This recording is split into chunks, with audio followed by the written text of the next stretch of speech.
What's up, everybody? Welcome to Podcast Now. I'm Alex, and in this video, I want to talk about those Xbox and PlayStation rumors that are going around. Now, this was kind of spun off from that quote that really started making the airwaves probably 24 hours ago, in that they're going for it, right? When it comes to Xbox, the whole Xbox is anywhere type thing, and, that ad that they played a couple weeks back, that kind of got, mixed responses. Well, they're tripling, quadrupling down on that. The idea is, if you are an Xbox fan, you are a fan basically of those games being played anywhere. And that was kind of the statement that was said that started to be spread around late yesterday. And then you had Jez Corden coming in to talk about, and this has been something that's obviously happened back and forth, but basically no Xbox game is off the table, right? Like, so many of them probably are going to be coming to PlayStation over the next little while. He did say, I believe today, that he expects some PlayStation games to come to Xbox in 2025. Now, what a lot of people, including myself, honestly, are thinking is it's probably like the Forspokens, it's probably the Black Myth Wukongs, eventually, Final Fantasy VII, remake, rebirth, and then whatever the third one will be. Those games will probably make it to Xbox at some point. So, at least personally, okay, when I hear Jez Corden talking about that, that's what I think of it. I mean, like MLB, like that comes out on Xbox, right? Will we have a day where God of War is on Xbox? Will we have a day where Spider-Man? I personally don't think it's anytime soon. I feel that Xbox is definitely the one probably like caving in, if you want to call it that, first. And then, but here's the thing. We've talked about it so many times with like the landscape of the industry. Like, are exclusives going to be a thing in 5, 10, 15 years? I think, as long as you value a system and like a platform, I feel like you do have to have exclusives. Like, that literally separates your brand from other things. I don't know. I feel like there's always going to be like a hint of exclusivity somewhere in the world from these companies. But is it going to get less and less? Yes, I do actually believe that. And I think, you're seeing, say, Xbox do it faster and do it like more like full throttle.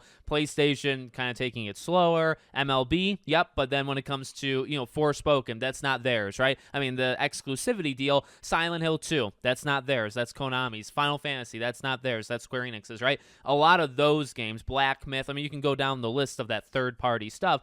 You imagine those are easily going to be the first games to kind of cross the line and jump from PlayStation to Xbox. Now, from Xbox to PlayStation, we've talked about it a few times, but, we've heard it again. And, while there is back and forth between, like, what does Matt Booty say today versus what does Phil Spencer say tomorrow versus Sarah Bond and all these people, it does sound like, though, the overall plan is Xbox is the games and it's the ability to play anywhere. And it's not about the console. Now, by saying that, well, like, literally, you did just say, he didn't, the line going around, I don't think specifically said anything about the console, but it does talk about, like, being a fan of Xbox is the fan of a games being played anywhere, like, across the world, around the world. And I've said this 1,000 times, it diminishes the Xbox console, but if that's what they're going for, that's what they're going for.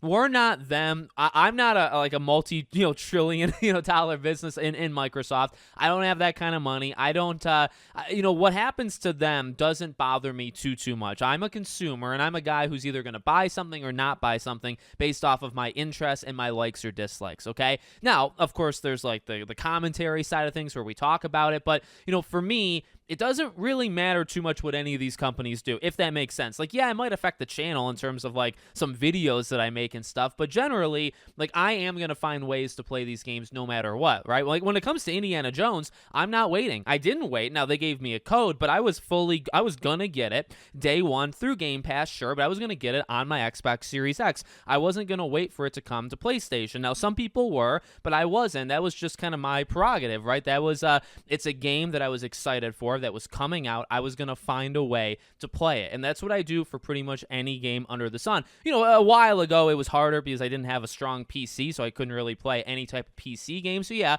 that slowed me down. But nowadays, I can figure it out. And that's just kind of where I am. But that's more focused on me, focused on the topic at hand. It does connect because, what they want to do, they want to do, right? If they're going to do these things and go on PlayStation and just not have an Xbox console, console. Now, I have said this before, and people have made good points about this before. The one thing it does affect us, the people that bought the Xbox, right? Because if you are diminishing the value of that console, and I mean, that in and of itself doesn't really matter to like the average person. However, it does matter if you bought it, right? Like if you have that Xbox console, that they are, by saying these things and by performing these actions, they are worsening like the brand of the box, right? They are hurting the value of the actual Xbox console, which I think they are. I think they've been doing that for like 10 years. I think it was a plan they kind of backed themselves into at some point, but that has been, I would say, like the steadfast plan for a while. They want to do this idea of playing these games anywhere. The Xbox is a place to play it, but it doesn't have to be the place to play it. And I'm always going to be a console guy. I'm always going to want to have like a literal box in my house to play these games. I mean, in 10, 15 years, that might not be the case just with the industry, but that's what I prefer, right? So I will always want an Xbox, but again, their path is not really going down that. And again, you don't necessarily have to say it's okay or not okay. I mean, it's up to you to support or not support, but I do think that's their plan. Now, I will say, to kind of end this whole thing, and then we've probably talked about this before, but the idea of like Gears of War and Halo, like, I guess what these things like Jez Corden talks about, and he can just say things and be completely wrong, by the way. He gets, I don't know if I would say 50-50, but I think last year, I mean, as I remember seeing tweets about this, like last November, December, he was insulting people that were talking about any Xbox game being ported to PlayStation and saying that it would never happen, and like insulting the people that thought it. So that wasn't a very wise thing to say. That aged terribly. It probably aged bad after like a month of being out there, but you know, he does get a lot of things right. He also does get things wrong. I'm not saying every single thing he says is going to be right, but, you know, can we get a Gears of War or a Halo or any of these big Fable, you know, and I think it's going to be, as we've talked about, kind of like small over time. Like Doom is just kind of naturally going to be on both immediately, right? The Outer Worlds is just going to naturally be on both.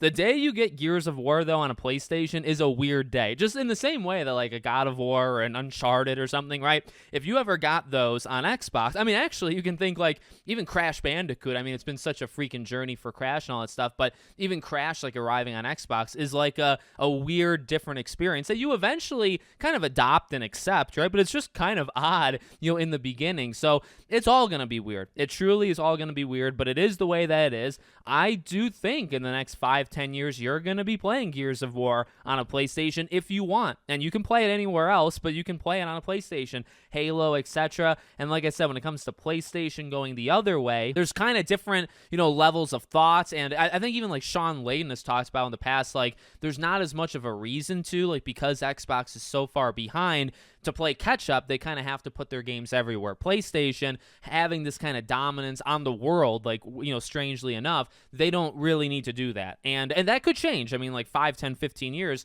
is a long time, and maybe the brand gets hurt, or maybe, you know, PlayStation has to do stuff. I just feel like even though PlayStation makes a lot of mistakes, they have been constantly for the last 10 plus years playing from the position of strength, right? So while they make mistakes, they're playing from the lead, and they haven't lost it. They haven't actually even gotten close to losing. In fact, the margin is widening, and therefore, and I'm not saying this like, oh, I'm defending Sony. I'm saying like what is actually happening. Okay, this is not a bias of PlayStation.